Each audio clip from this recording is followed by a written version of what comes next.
अस्सलाम वालेकुम रहमतुल्लाह।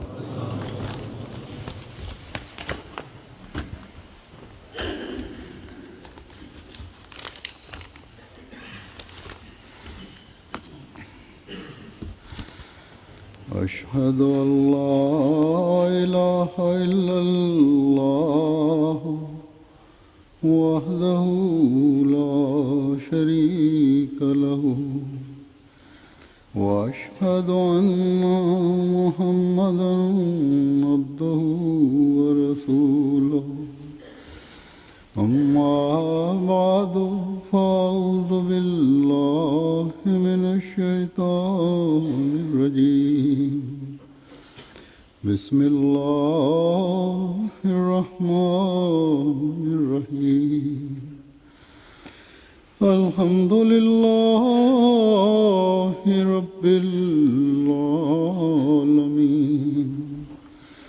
الرحمن الرحيم مالك يوم الدين إياك نعبد وإياك نستعين اهدنا الصراط المستقيم صراط الذين أنعمت عليهم غير المغضوب عليهم ولا الضالين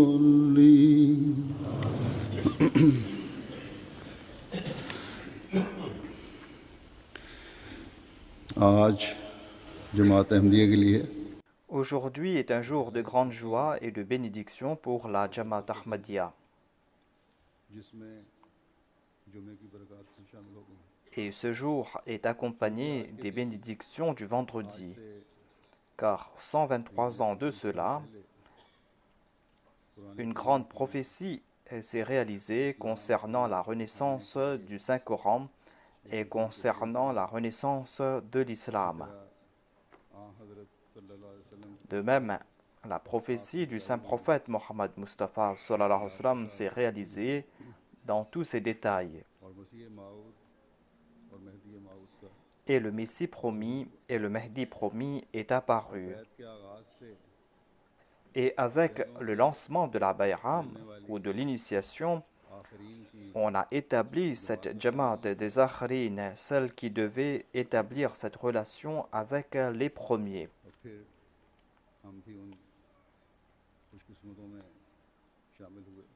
Nous sommes parmi ces personnes chanceuses qui profitent de ces faveurs.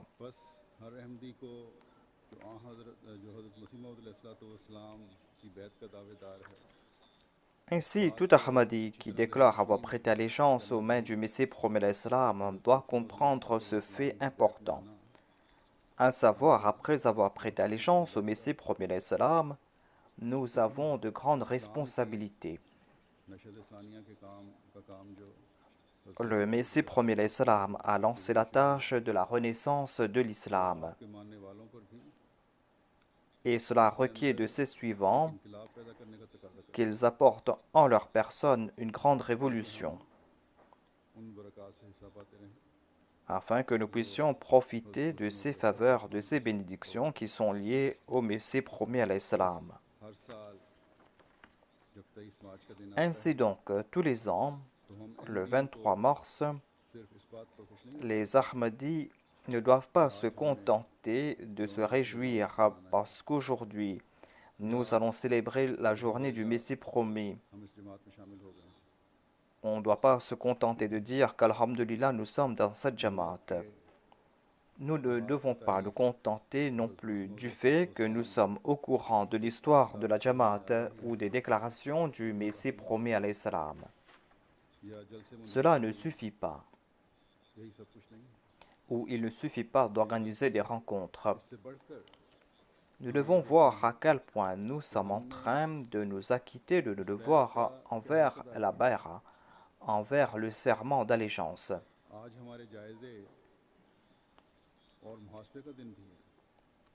Aujourd'hui est un jour où nous devons faire notre analyse.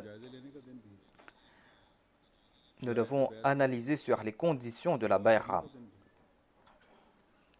Nous devons méditer sur les conditions de ce serment d'allégeance. C'est le jour où nous devons renouveler notre allégeance.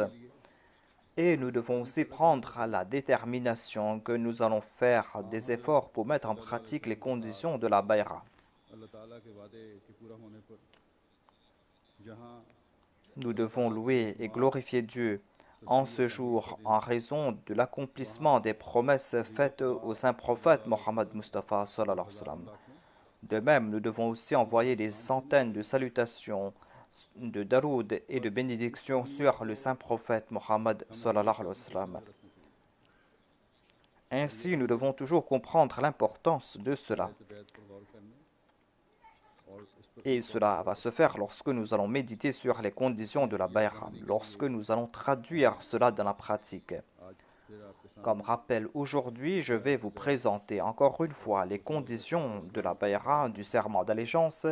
De même, je vais vous présenter dans les paroles du Messie promet salam les attentes qu'il a à propos de nous, à propos de ces conditions.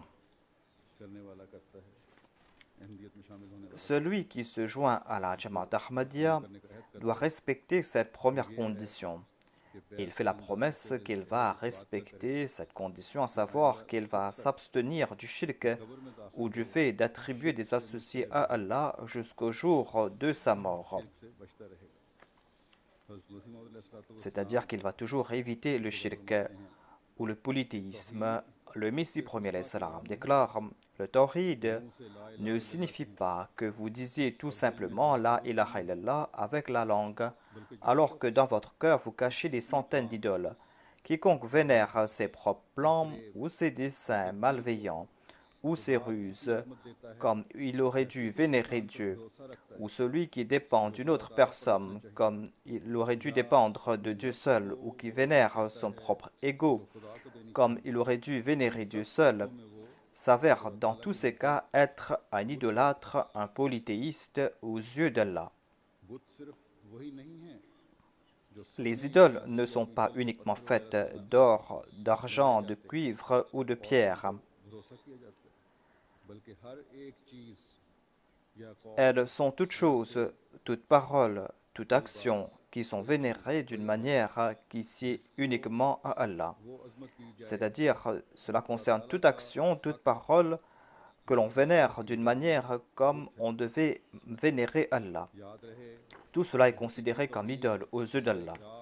Il dit: souvenez-vous que la vraie unicité de Dieu, celle qu'il désire que nous affirmions et sur laquelle le salut dépend, est de croire que Dieu, son être, est libre de tout associé, qu'il soit une idole ou un être humain, ou le soleil, ou la lune, ou son propre ego, ou sa ruse, ou sa déception.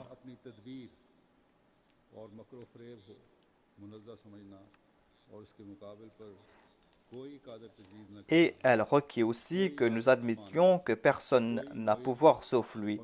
Nous devons le considérer lui seul comme soutien, comme source d'honneur et de disgrâce. C'est-à-dire, il n'y a personne d'autre à part Dieu qui pourra nous honorer ou nous humilier. Et on ne doit pas accepter personne d'autre comme aide et soutien. De surcroît, il faut accorder à lui seul tout notre amour, notre adoration.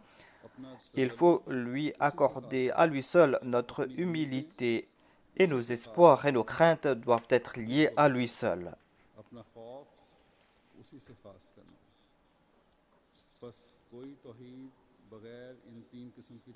Aucune unicité ne peut être complète sans ces trois types de catégories. Il est dit, premièrement, qu'il y a l'unicité de l'être, c'est-à-dire concevoir l'univers comme étant non existant par opposition à Dieu, c'est-à-dire n'accorder aucune importance à ce qui existe dans l'univers, et de considérer toute chose comme étant mortelle, comme étant dépourvue de réalité, de considérer toute autre chose sauf Dieu comme étant éphémère.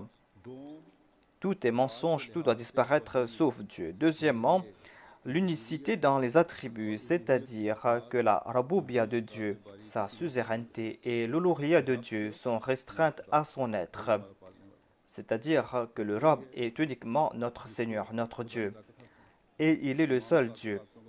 C'est lui qui a le pouvoir, il est la source de tout pouvoir. Ensuite, il dit, et que tous ceux qui semblent être des soutiens ou des bienfaiteurs, tous ceux qui s'occupent de nous, tous les soutiens, toute aide que nous recevons de la part d'autres qu'Allah, ne sont qu'en fait qu'une partie du système mis en place par Dieu. Tous ceux qui nous accordent des avantages sur terre font partie de ce système mis en place par Dieu. Troisièmement, il a l'unicité dans l'amour et dans la sincérité et dans la dévotion, c'est-à-dire ne considérer personne comme associé à Dieu par rapport à l'amour et à l'adoration, et que l'on doit se perdre entièrement en Dieu, c'est-à-dire qu'on doit se consacrer uniquement à Dieu. Dans la deuxième condition, celui qui accepte l'Ahmadiyya promet qu'il va se préserver de la fausseté, de la fornication, de l'adultère, du regard malveillant, de la débauche, de la dissipation, de la cruauté, de la malhonnêteté, de la méchanceté, de la rébellion, et qu'il va se garder de tout emportement passionnel, quelle que soit son intensité. Le Messie premier alayhi salam déclare: en fait, aussi longtemps qu'une personne ne renonce pas aux raisons égoïstes qui l'empêchent de dire la vérité, elle ne pourra pas être considérée comme véridique. Lorsqu'une personne dit la vérité uniquement lorsqu'elle n'a rien à perdre, mais a recours au mensonge lorsque son honneur, ses biens ou sa vie sont menacés, et si dans de tels cas il ne dit pas la vérité, alors comment cette personne peut-elle être considérée meilleure que des enfants ou des nigauds? Il n'y a pratiquement aucune personne qui mentirait sans raison sur terre. Donc la vérité qui est délaissée lorsqu'on fait face à des pertes possibles ne peut jamais faire partie des vraies morales. La véritable raison de dire la vérité se présente lorsqu'on a peur pour sa vie, lorsqu'on a peur pour ses biens ou pour son honneur.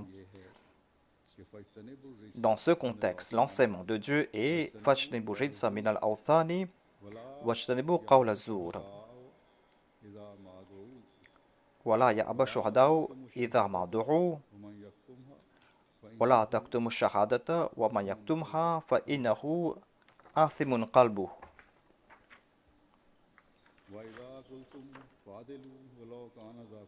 وإذا قلتم فاعدلوا ولو كان ذا قربى كونوا قوامين بالقسط شهداء لله ولو على أنفسكم أو الوالدين والأقربين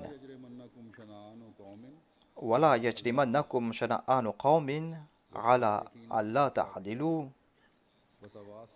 والصادقين والصادقات وتواصوا بالحق وتواصوا بالصبر لا يشهدون الزور. Le Messie premier salam présente la traduction de ces versets dit: n'adorez pas des idoles et ne mentez pas, car le mensonge est aussi une idole. Celui qui dépend du mensonge cesse d'avoir confiance en Allah. En disant des mensonges, une personne perd Dieu.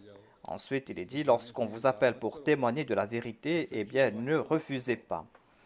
Ne cachez pas le vrai témoignage. Le cœur de celui qui le cache est assurément méchant. Lorsque vous parlez, dites uniquement ce qui est absolument vrai. Même lorsque vous témoignez contre un parent proche, accrochez-vous fermement à la vérité et à la justice. De plus, témoignez uniquement pour le plaisir de Dieu. Ne dites jamais de mensonges, même si la vérité pourrait mettre en danger votre vie, ou la vie de vos parents, ou la vie de vos bien-aimés, notamment vos enfants. Et ne laissez pas l'animosité que vous entretenez envers un peuple vous empêcher de donner de vrais témoignages. Les hommes véridiques et les femmes véridiques auront de grandes récompenses. Ils ont l'habitude de conseiller les autres à dire la vérité et ils ne tiennent pas compagnie aux menteurs.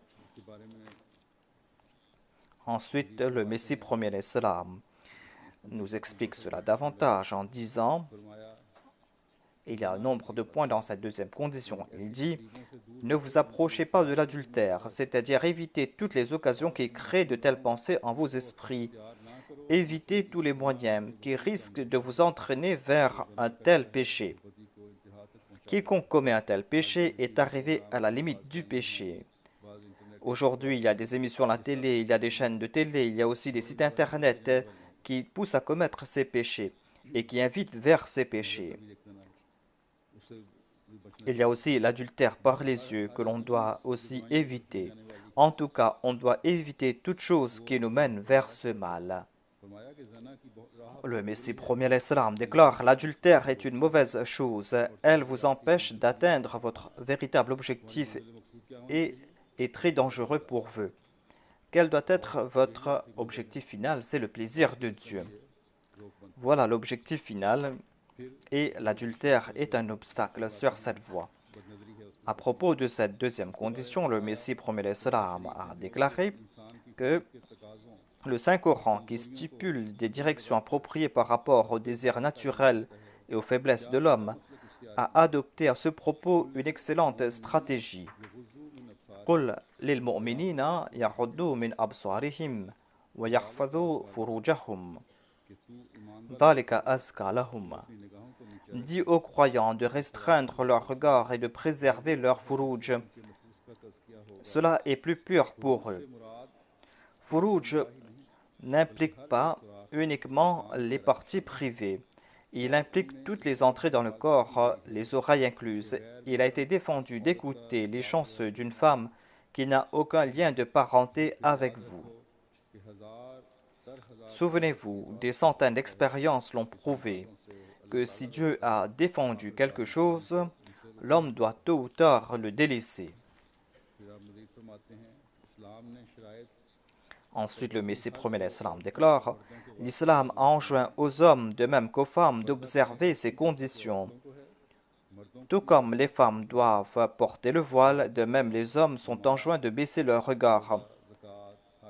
Donc la prière, le jeûne, la zakat, le hajj, la distinction entre le halal et le haram, éviter les coutumes non islamiques pour honorer les injonctions de Dieu, voilà les commandements qui font que la porte de l'islam est très étroite. Et c'est pour cette raison que tout le monde ne peut pas y entrer.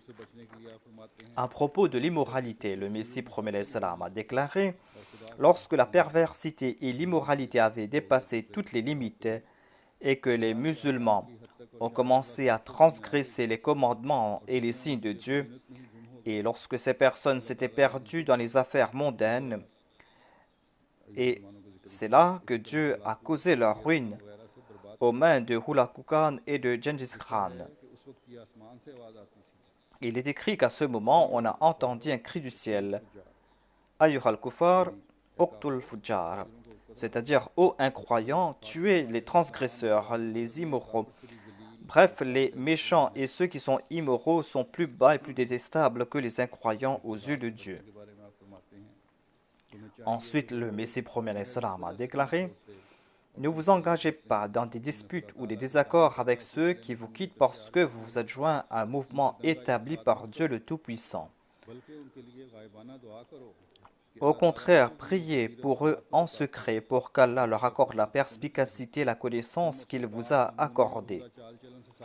Avec vos exemples de piété et de conduite, prouvez que vous avez adopté le droit chemin. Écoutez, j'ai été chargé de vous conseiller constamment d'éviter toutes les occasions de disputes et de troubles. Soyez patient même si vous entendez des injures. Répondez au mal par le bien. Si vous rencontrez des désaccords, éclipsez-vous dans une telle situation ou répondez avec des paroles gentilles. Je ne suis pas content lorsque j'entends que quelqu'un de ma Jamaat s'est querellé en dépit du fait d'être un membre de ma Jamaat. Allah n'aime pas que la Jamaat destinée à devenir un modèle pour l'humanité adopte de telle manière qu'il ne soit pas conforme aux normes de la taqwa. Certainement, je vous dis qu'Allah a tellement mis l'accent dessus que si quelqu'un qui se déclare être de ma Jamaat ne démontre pas de la patience et la persévérance, eh bien cette personne n'est pas de ma Jamaat. Le sommet des provocations que vous pourrez subir serait d'entendre des gens m'insulter, c'est-à-dire d'insulter le Messie premier salam. Laissez cela entre les mains de Dieu. Vous ne pourrez pas juger cette affaire. Laissez ma cause entre les mains de Dieu. Vous devez être patient même quand vous entendez de telles insultes. Voilà ce qui se passe aujourd'hui au Pakistan. Et là-bas, cette animosité, ces insultes sont arrivées à leur comble, des insultes qu'ils profèrent à l'encontre du Messie promis alayhi salam. La seule solution, c'est de prier, et de prier beaucoup.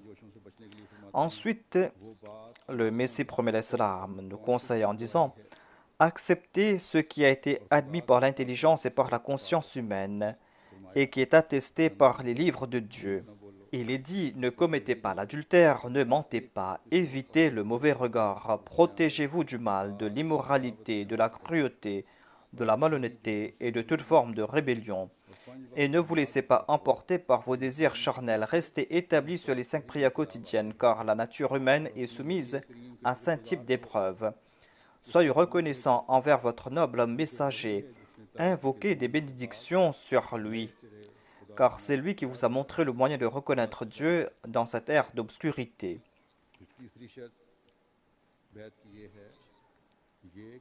Dans la 3e condition du serment d'allégeance, l'initié promet d'offrir les 5 prières quotidiennes selon les commandements de Dieu et de son prophète. Et dans la mesure du possible, il va essayer d'offrir la prière tahajjud.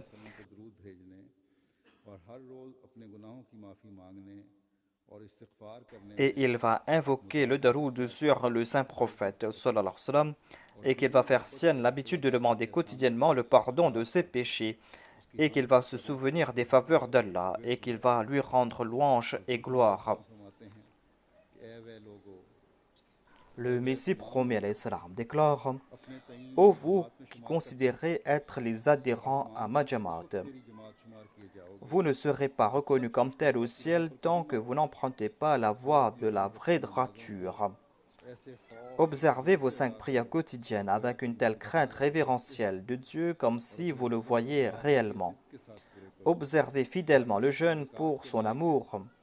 Si selon la loi, vous êtes dans l'obligation de payer la zakat, alors acquittez-vous-en. Si vous êtes capable d'effectuer le pèlerinage à la Mecque et s'il n'y a aucun empêchement, alors accomplissez-le.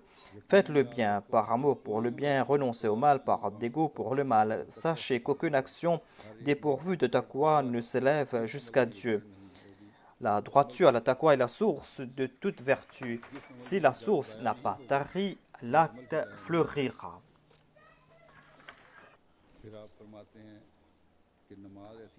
Ensuite, le Messie promis alayhi salam déclare « La prière est tellement puissante qu'à travers elle, les cieux s'inclinent vers l'homme. » C'est-à-dire, Dieu se rapproche de l'homme s'il s'acquitte de ses devoirs. Celui qui rend pleinement justice à la prière sent comme s'il était mort, son âme fondant et tombant devant le seuil de Dieu. Une maison où la prière est offerte de cette façon, cette maison ne sera jamais détruite. Il est rapporté dans un hadith que si la prière avait été prescrite au peuple de Noé, eh bien ce peuple n'aurait pas été détruit. Le hajj est obligatoire avec certains préalables, tout comme le jeûne et la zakat. Cependant, l'ordre d'offrir la salat est inconditionnel. Toutes ces obligations doivent être respectées une fois par an, mais la prière est prescrite 5 fois par jour. Tant que la prière n'a pas été observée en accord avec toutes ces conditions, elle ne pourra pas apporter ces bénédictions qui lui sont attachées. Et une telle allégeance sera complètement futile. À propos de la prière tahajjud, le Messie promis alayhi salam déclare « Réveillez-vous la nuit, suppliez Allah pour qu'il vous guide sur le droit chemin. » Les compagnons du saint prophète avaient reçu leur formation petit à petit. Dans quel état avaient-ils été auparavant? Ils étaient comme la graine semée par un fermier. Le saint prophète, à son tour, l'a arrosée, a prié pour elle. La semence était bonne et le sol fertile. Suite à l'arrosage, il a produit un fruit excellent. Ils ont marché sur la voie du prophète sans aucune hésitation. Ils n'ont pas attendu le jour ou la nuit. Vous devez vous repentir avec un cœur sincère. Réveillez-vous pour la prière tahajjud, redressez vos cœurs, délaissez vos faiblesses. Faites que vos paroles et vos actes soient conformes à la volonté d'Allah, le Tout-Puissant. फिर आप दुरूद के बारे में बताते हैं कि इंसान तो दरअसल À propos du Daroud, il a déclaré: l'homme est soit un serviteur, soit esclave. Un esclave est celui qui obéit à tous les ordres de son maître. कि आ हजरत De même, si vous voulez atteindre la grâce à travers le saint prophète sallallahu alayhi wa sallam, il est primordial que vous deveniez son esclave. Allah le Tout-Puissant dit dans le Saint-Coran: Qul ya ibadiya alladhi asrafu ala anfusihim. Ici, esclave signifie un serviteur obéissant et non une création. Pour devenir un esclave du saint prophète, il est essentiel d'invoquer les bénédictions d'Allah sur lui et de ne désobéir à aucun de ses commandements, d'accomplir toutes ses instructions à la lettre. फिर इस्तिग़फ़ार के बारे में आप फरमाते हैं जब À propos de l'istighfar, le Messie premier alayhi salam déclare: इस्तिग़फ़ार si quelqu'un recherche la force d'Allah, c'est-à-dire fait l'istighfar, ses faiblesses peuvent être enlevées avec l'aide de l'Esprit Saint, et il peut être protégé des péchés à la manière des prophètes et des messagers. हैं कि गुनाहगार De plus, si quelqu'un est déjà pécheur, l'istighfar peut lui sauver des conséquences de ses mauvaises actions, c'est-à-dire de la punition. S'il a commis une erreur, पार करने से s'il a commis une faute, eh bien l'istighfar va le protéger des conséquences de ses mauvaises actions. से जुल्मत बाकी नहीं रह सकता Car aucune obscurité ne peut durer en présence de la lumière. यानी खुदा से Or, ceux qui font le mal et qui ne font pas l'istighfar, qui ne demandent pas la grâce de Dieu, eh bien ces personnes devront subir les conséquences de leurs mauvaises actions. कि आम खल्क़ Dans la quatrième condition, on promet de ne pas nuire, surtout sous l'influence de ses passions, aux créatures d'Allah en général et aux musulmans en particulier, que ce soit avec sa langue ou avec ses mains ou autrement. अलैहिस्सलाम फरमाते हैं पहला Le Messie premier alayhi salam déclare: parmi ses vertus, la première qualité morale est le pardon, c'est-à-dire le fait de pardonner les fautes d'autrui. कि जो गुनाह करता है वो एक ज़रर पहुंचाता है और इस लायक होता है Puisque la personne qui commet une erreur a fait du tort à son prochain et devient sujette à la punition, ou à l'emprisonnement, ou à l'amende, ou encore à la punition immédiate. C'est donc pour cette raison que le pardon est une qualité morale. Ainsi, lui pardonner, si le pardon est approprié, sera une bonne action. À ce propos, le Saint-Coran déclare: وَالْكَاظِمِينَ الْغَيْظَ وَالْعَافِينَ عَنِ النَّاسِ وَجَزَاءُ سَيِّئَةٍ سَيِّئَةٌ مِثْلُهَا فَمَنْ عَفَا وَأَصْلَحَ فَأَجْرُهُ عَلَى اللَّهِ. जो गुस्सा खाने के महल को C'est-à-dire que les vertueux sont ceux qui réfrènent leur colère lorsque c'est approprié et qui pardonnent lorsqu'il est approprié de pardonner les péchés. कदर बदी है जो की गई La punition d'une faute doit être proportionnelle à cette dernière. Dans les situations où le pardon des péchés apporterait la réforme sans que cela puisse causer du tort, c'est-à-dire où le pardon est accordé lorsqu'il apportera la réforme et qu'il ne va pas encourager le péché, इसका वो बदला पावेगा eh bien, dans de tels cas, ce pardon mérite récompense.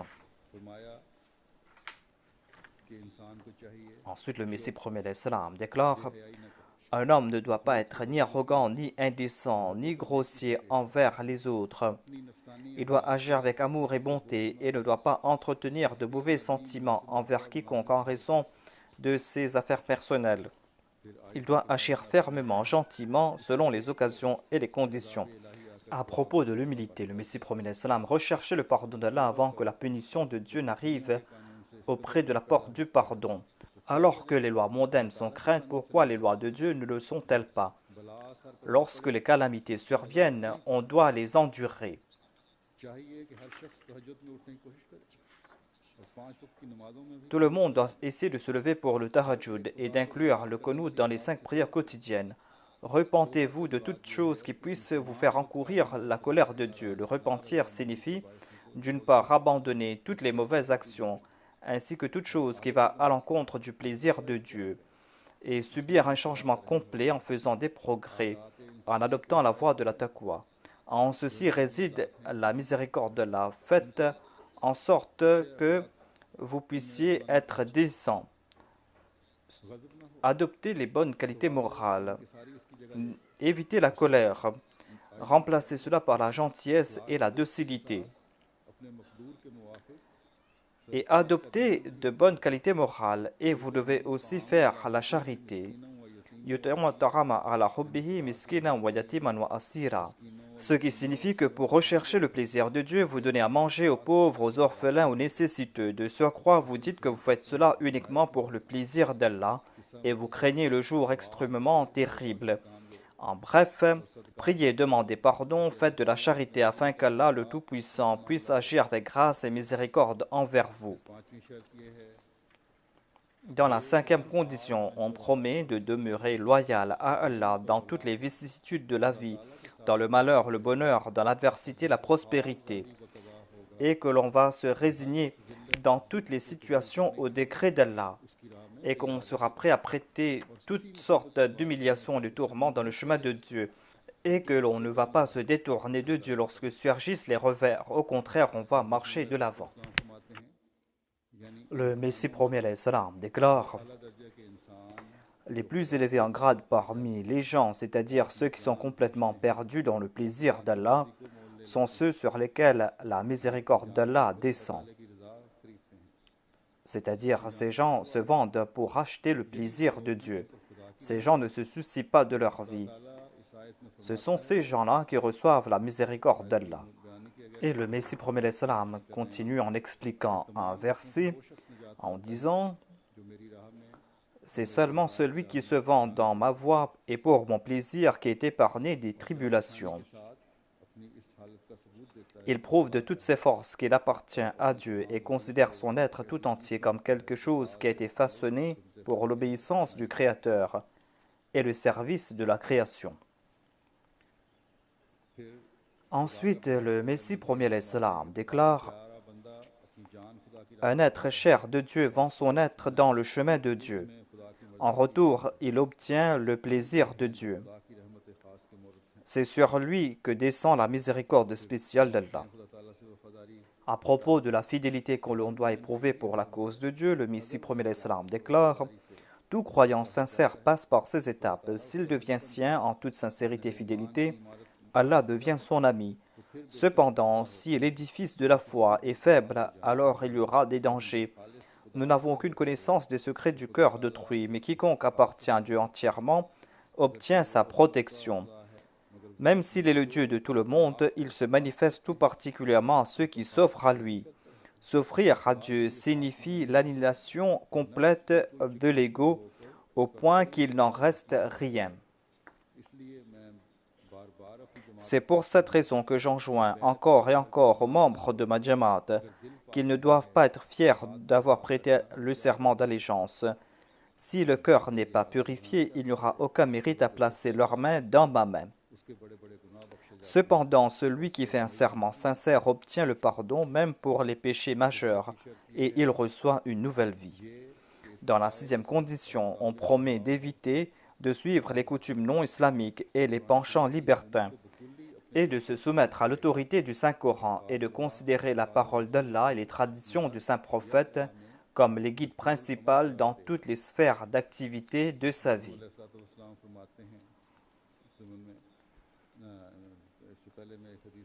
Je vais citer un hadith à ce sujet. Dans ce hadith, cité par Amr bin Auf, il rapporte que le Saint-Prophète sallallahu alayhi wa sallam a dit: celui qui fait renaître n'importe quelle composante de ma sunna afin que les autres commencent à la mettre en pratique, eh bien cette personne aura une récompense équivalente à celle de toutes les personnes qui suivent cette sunna, sans que la récompense de ces dernières n'en soit réduite pour autant. La personne qui introduit une innovation que les autres adoptent recevra sa part des péchés de tous ceux qui agissent dessus, sans que les péchés de ces derniers n'en soient réduits pour autant. Le Messie premier déclare: regardez, Allah le Tout-Puissant déclare dans le Saint-Coran: Qul in kuntum tuhibbuna Allaha fattabi'uni yuhbibkumullah. Le seul moyen de plaire à Allah est de vouer une obéissance complète au saint prophète. Il n'y a aucune autre voie qui vous mènera vers la communion avec Dieu. L'objectif final de l'homme devra toujours être à la recherche du Dieu unique qui est sans partenaire. Il doit éviter à tout prix d'associer quiconque à Dieu et s'adonner aux innovations. Il se doit d'obéir au saint prophète sallallahu alayhi wa sallam, et de ne pas suivre ses désirs libertins et ses désirs bas. Nous avons un seul prophète et un seul Coran qui a été révélé à ce prophète, à travers lequel, si nous lui obéissons, nous trouverons Dieu. Les innovations introduites par les fuqara de nos jours et les daroud et les wazaïf, les prières incantatoires inventées par les dirigeants des ermitages, sont des instruments qui induisent les gens en erreur. Évitez cela. Ces gens-là ont essayé de briser le sceau des prophètes et en quelque sorte, ces gens ont fabriqué une nouvelle charia. Vous devez vous souvenir que la clé pour ouvrir la porte des bénédictions et des grâces d'Allah est seulement de s'adhérer aux injonctions du Saint-Coran, de suivre le Saint-Prophète et d'établir la prière et de continuer à jeûner comme il a été prescrit.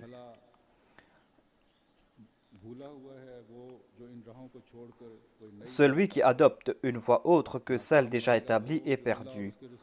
Celui qui n'agit pas conformément aux injonctions d'Allah et de son messager, sallallahu alayhi wa sallam, et adopte des voies différentes mourra dans l'insuccès. Dans la 7e condition, on promet de renoncer complètement à l'orgueil, à la vanité, et de vivre dans l'austérité, dans l'humilité, dans la bonne humeur et la patience, et d'avoir un caractère doux. À propos de l'arrogance, le Messie promis l'Islam déclare « Je vous le dis en toute vérité qu'au jour du jugement, après le shirk, il n'y aura aucun grand péché comparable à l'arrogance. C'est un mal qui apporte la disgrâce à l'homme dans les deux mondes. La miséricorde divine réforme tout être qui croit en l'unicité de Dieu, mais ne réforme pas celui qui est arrogant. La miséricorde de Dieu s'applique à toute personne qui croit en l'unicité de Dieu. Et Dieu pardonne les péchés de cette personne, mais il ne pardonne pas l'arrogant. Satan lui aussi revendiqua croire en un seul Dieu. Toutefois, il fut arrogant et méprisant envers Adam. Adam qui fut aimé de Dieu. Satan le critiqua et fut anéanti. Le joug de la malédiction pesa sur lui. Ainsi, le premier péché pour lequel l'homme a été éternellement ruiné est certainement l'arrogance. Ensuite, le Messie promet l'Islam déclare « Si vous avez une particule d'arrogance, d'hypocrisie, de vantardise, d'indolence, alors vous ne serez pas digne d'acceptation. Ne vous méprenez pas sur certaines petites choses que vous avez pu réussir, car Dieu désire que votre être tout entier subisse une révolution complète. Il requiert une mort de vous après laquelle il vous donnera la vie. » Ensuite, le Messie premier l'Islam déclare à propos des humbles « Si vous voulez trouver Allah, recherchez-le auprès du cœur des pauvres.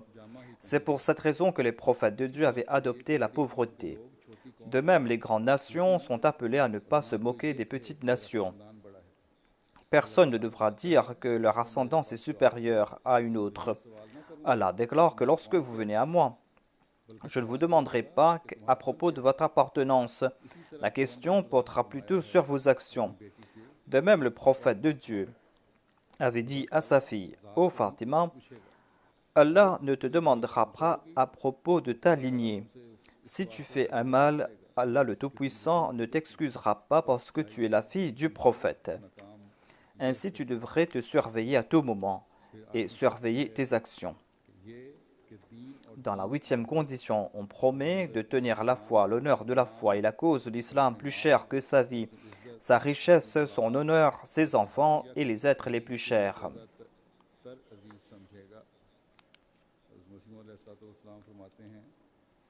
Le Messie premier l'Islam déclare à ce sujet « La renaissance de l'islam requiert une rançon de nous. » Quelle est cette rançon? Elle requiert que nous mourions dans cette voie. C'est la mort sur laquelle la vie de l'islam, la vie des musulmans et la manifestation de Dieu vivant dépend. और यही वो चीज़ है जिसका दूसरे लफ्ज़ों Ceci est exactement ce qu'est l'islam. Dieu désire raviver ce même islam. में है और ज़रूर था कि वो इस मुहिम Pour entreprendre cette tâche importante, il est primordial qu'un grand plan qui serait efficace sous tous ses aspects soit établi sous sa propre initiative. हकीम क़दीर ने इस Donc, le sage et puissant Dieu a fait exactement cela en envoyant cet humble pour réformer l'humanité. मकसद दुनिया की इस्लाह करना है और हम जो मानने वाले Donc, le but de l'avènement du Messie premier l'Islam est de réformer l'islam et nous devons méditer sur cela. Dans la 9e condition, on promet de se dévouer au service des créatures d'Allah uniquement pour la cause d'Allah et d'œuvrer au bien-être de l'humanité au moyen de ses compétences et des facultés octroyées par Allah. फरमाते हैं कि या Le Messie premier l'Islam déclare: बहुत पसंद करते Souvenez-vous qu'Allah aime beaucoup les bonnes actions. हैं से हमदर्दी की जावे Il désire que vous démontrez de la sympathie pour sa création. S'il avait aspiré au mal, il vous aurait ordonné d'être mauvais. Mais la majesté de Dieu est libre de cela. Saint est Allah, grande est sa station. मेरे साथ ताल्लुक़ रखते हो याद रखो कि Donc ceux qui ont établi une relation avec moi doivent se souvenir que vous devez compatir avec tous, peu importe leur religion. Vous devez être bon envers tous, sans aucune discrimination, car ceci est l'enseignement du Coran. Ces captifs qui venaient au saint prophète étaient dans la plupart des cas des incroyants. Maintenant, vous pouvez voir l'envergure de la bonté de l'islam. D'après moi, le parfait enseignement moral ne peut être trouvé autre part qu'en islam. Ensuite, le Messie premier l'Islam déclare: Je suis profondément peiné lorsque je vois ou j'apprends que quelqu'un a fait quelque chose qui n'est pas conforme aux enseignements de l'islam. Ces incidents ne me plaisent pas. फरमाते हैं मैं जमात को भी बच्चा समझता हूँ Je considère toujours ma jamaat comme un enfant जो 2 कदम उठता है तो 4 कदम गिरता है लेकिन मैं यकीन Un enfant qui fait 2 pas et chute 4 fois. Or, je crois fermement qu'Allah la rendra parfaite. Donc, vous devez faire des efforts, planifier, œuvrer, prier constamment pour qu'Allah démontre sa grâce. Car rien n'est possible sans sa grâce. Lorsqu'il octroie ses faveurs, il ouvre toutes les voies. उसके बंदों पर रहम Ensuite, il déclare: Faites montre de bonté et de miséricorde envers ces créatures. Ne leur faites aucun mal, ni par votre langue, ni par vos mains, ni par d'autres moyens. Œuvrez à promouvoir leur sort. N'agissez pas de façon orgueilleuse avec personne, même si c'est votre subalterne ou votre serviteur. N'insultez personne, même si on vous insulte. Soyez humble, gentil.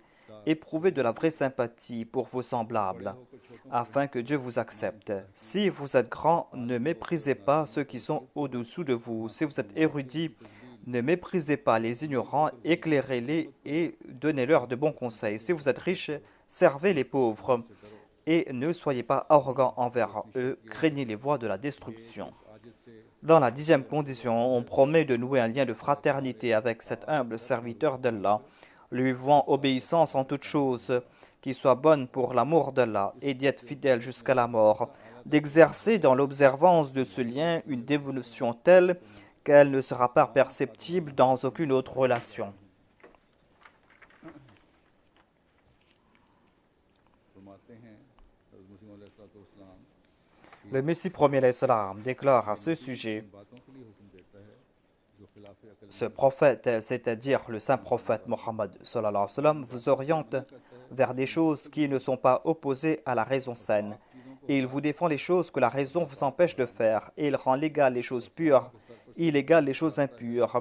Et il enlève les fardeaux sous lesquels les nations sont enfouies.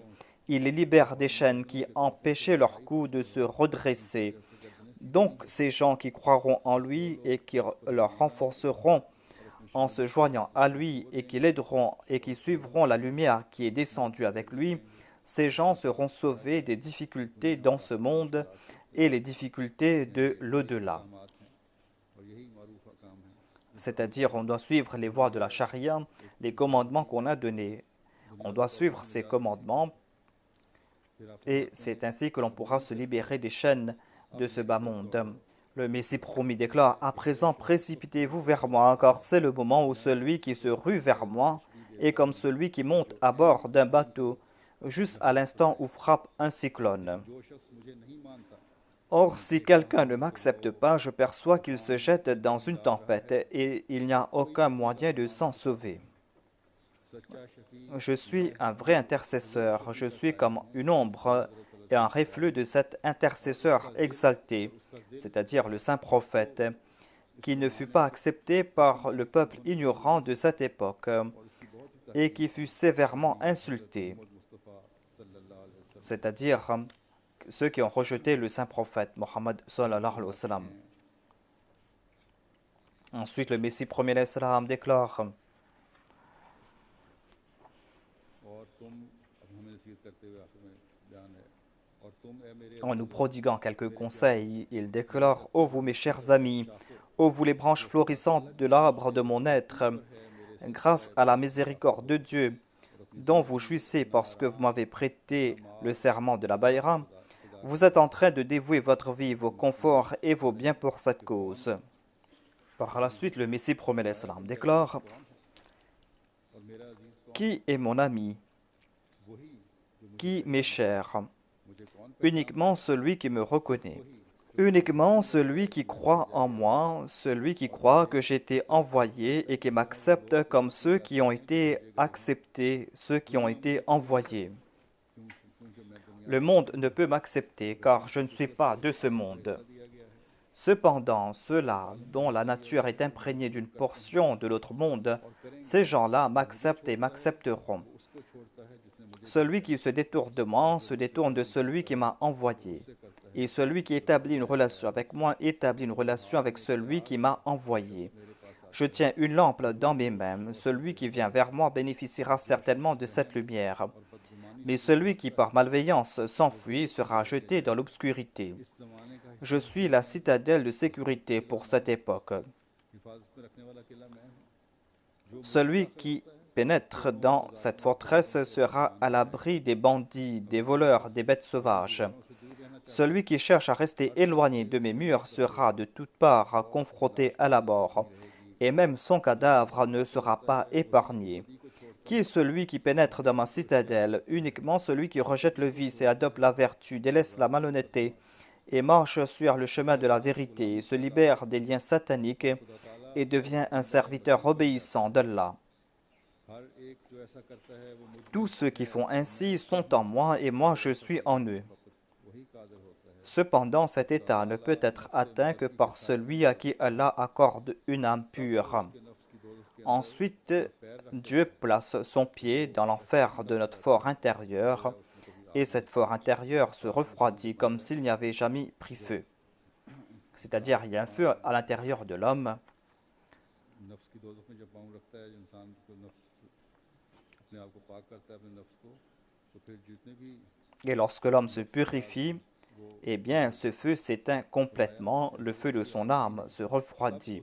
Ensuite, il déclare que, puis il s'avance jusqu'à ce que l'Esprit d'Allah réside en lui, et par une manifestation exceptionnelle, le Seigneur du monde s'établit dans son cœur. ताला उसके दिल पर अपना अर्श कायम करता है तब पुरानी इंसानियत C'est-à-dire, Dieu établit son trône en son fort intérieur, et son ancienne humanité est alors consumée, et fait place à l'humanité nouvelle et pure qui lui est accordée. Allah devient un nouveau Allah qui établit une relation spéciale avec lui, et il est muni en ce monde des purs accessoires de la vie céleste. Voilà donc les enseignements, voilà donc les attentes du Messie premier l'Islam. Il s'attendait à ce que nous suivions ses préceptes. Voilà ses attentes à propos de ceux qui lui ont prêté allégeance. Voilà le niveau que doit atteindre celui qui lui a prêté allégeance. Aujourd'hui, nous devons faire notre analyse de conscience. Sommes-nous en train de suivre ces conditions? गलतियों को माफ़ फरमाए Qu'Allah éloigne nos faiblesses et nos péchés, पाक तब्दीलियाँ पैदा करने et que nous puissions apporter en nous des changements purs. अगर कोई नेकियां हमारे अंदर हैं तो उनके मयार Et s'il y a en nous quelques vertus, जाएं अल्लाह ताला que nous puissions faire rehausser le niveau de ces vertus, ताकि हम मसीह वसलाम की बैत के afin que nous puissions atteindre l'objectif de la Bayra, du serment d'allégeance que nous avons prêté au Messie premier alayhi salam. मैंने एहतियातन रख लिए थे कुछ नोट पाकिस्तान के हवाले से पाकिस्तान की J'avais pris quelques notes concernant le Pakistan, car le 23 mars, on célèbre l'indépendance du Pakistan. Pakistani À ce propos, je demande aux Ahmadis d'origine pakistanaise de prier pour leur pays, और सियासी car le pays est en train de traverser une période extrêmement périlleuse. मुल्क को Qu'Allah protège ces pays pour les Ahmadis, car les Ahmadis ont beaucoup prié बचाने की pour ce pays et pour sa protection. फिर भी यही कहा जाता है इसलिए चंद इक़्तिबासात On dit aujourd'hui le contraire, c'est pour cette raison que je vais présenter quelques faits पेश करूंगा qui démontrent le rôle joué par les Ahmadis pour construire ce pays. अदा करते रहे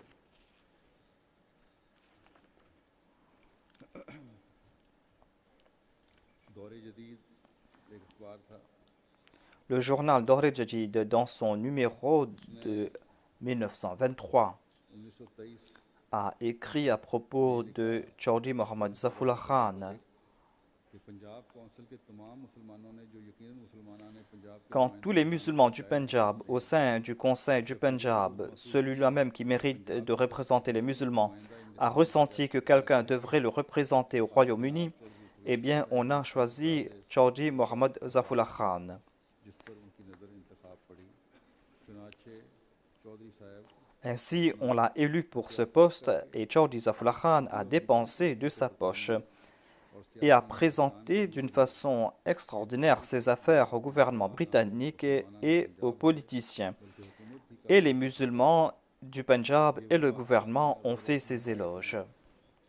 Voilà les faits, voilà les vérités qu'aucun journaliste ne peut nier aujourd'hui. फिर Ensuite, Mumtaz il y a un grand écrivain dont le nom est Maulana Muhammad Ali Johar. अखबार हमदर्द मौरखा 26 Dans son journal Hamdard du 26 septembre 1927, il écrit que ce sera de l'ingratitude de ne pas mentionner Mirza Bashiruddin Mahmoud Ahmad et sa Jamaat bien organisée, car ils se sont consacrés pour servir les musulmans en dépit des différences doctrinales. दूर नहीं जबकि इस्लाम के इस मुनज़्ज़म फ़िरक़े का Le temps est proche où les actions des Ahmadis, de ce groupe musulman bien organisé, vont servir de ligne de conduite pour les musulmans en général et en particulier pour ceux qui ont la prétention de servir l'islam et qui se contentent de faire des déclarations vaines à ce sujet. यानी मौलाना मोहम्मद अली जौहर साहब भी Le Maulana Muhammad Ali Johar n'est pas en train uniquement de faire les éloges des Ahmadis et de la Jamaat Ahmadiyya, mais il déclare que les Ahmadis sont des musulmans. Pakistan Alors qu'aujourd'hui on est en train de faire des efforts pour effacer le nom des Ahmadis dans l'histoire du Pakistan. On n'accepte pas les Ahmadis comme musulmans historiquement, ni la constitution non plus n'accepte pas que les Ahmadis sont des musulmans. अदीब ख्वाजा हसन निज़ामी ने Un autre grand écrivain, Khaja Hussein Nizami, a écrit à ce sujet que गोल मेज कॉन्फ्रेंस में हर हिंदू और मुसलमान il y a eu cette conférence de la table ronde et tout hindou, musulman, anglais ont accepté les mérites de Chaudhry Mohammad Zafullah Khan et ils ont dit que s'il y a un seul musulman qui ne tient pas des propos inutiles et futiles et qui reconnaît les difficultés de la nouvelle politique, eh bien ce musulman c'est Chaudhry Mohammad Zafullah Khan. ये अखबार में Cela a été écrit dans le journal Munadi du 24 octobre 1934. Jamaat अहमदिया À propos du progrès du Pakistan et par rapport à la Jamaat Ahmadiyya. फिर डॉक्टर आशिक हुसैन बटालवी साहब लिखते हैं कि गोल मेज Ensuite, un certain Dr Ashik Hussein Batalvi a déclaré que les musulmans qui ont remporté plus de succès au sein de la conférence de la table ronde sont Aga Khan et Chaudhry Mohammad Zafullah Khan. Il a écrit un ouvrage donc à propos des 2 dernières années de Mohammad Iqbal. Cela a été publié au Pakistan. कायद आज़म ने खुद Ensuite, Quaid-e-Azam, le fondateur du Pakistan, avait évoqué son retour en Inde et dans la politique. Il a déclaré que j'avais ressenti que je ne pourrais pas retourner pour aider l'Inde. Il avait quitté l'Inde et s'était établi au Royaume-Uni.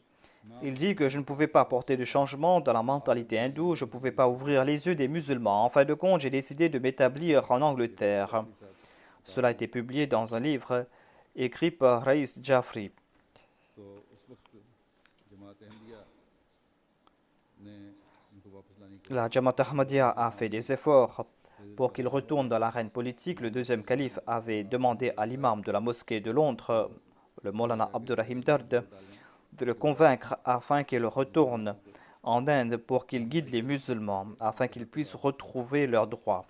आखिर कायद आज़म हिंदुस्तान Et वापस en fin de compte, Qaïd-e-Azam, le fondateur du Pakistan, est retourné en Inde et il a décidé d'aider les musulmans. साख्ता उन्होंने ये कहा कि the eloquent Et il a déclaré que l'éloquence de l'imam de la mosquée de Londres m'a convaincu et ne m'a pas laissé d'échappatoire. L'éloquence de l'imam de la mosquée de Londres m'a convaincu et ne m'a pas laissé d'échappatoire. ने मेरे लिए कोई फरार की रास्ता नहीं छोड़ा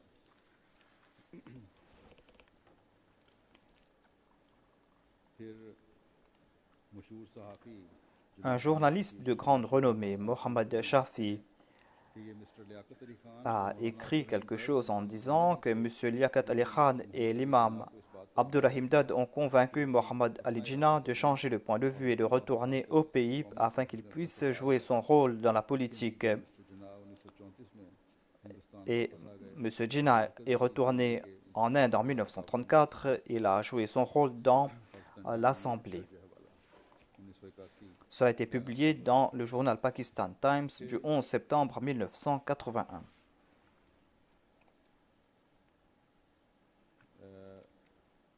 जो अशद मुखालफीन थे उन्होंने भी एक इतराफ़ किया Même les adversaires les plus acharnés de l'Ahmadiyya ont accepté certains de ces faits. Ainsi, la Majlis Ihrar a écrit un ouvrage sur la Muslim League et le lien avec la Jamaat Ahmadiyya. Cela a été publié en 1946. Il a déclaré que M. Jinnah a fait un discours à Quetta. Il a évoqué le soutien de Mirza Mahmoud en faveur de la Muslim League.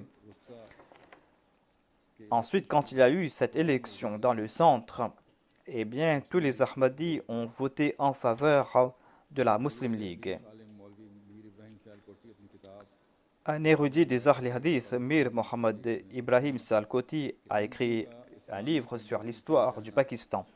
Il dit que le fait que les Ahmadis sont sous la bannière de l'islam est un fait que la Muslim League est le seul parti qui est en train de servir les musulmans. C'est-à-dire, selon lui, les Ahmadis sont des musulmans et qu'ils ont joué un grand rôle dans le Pakistan.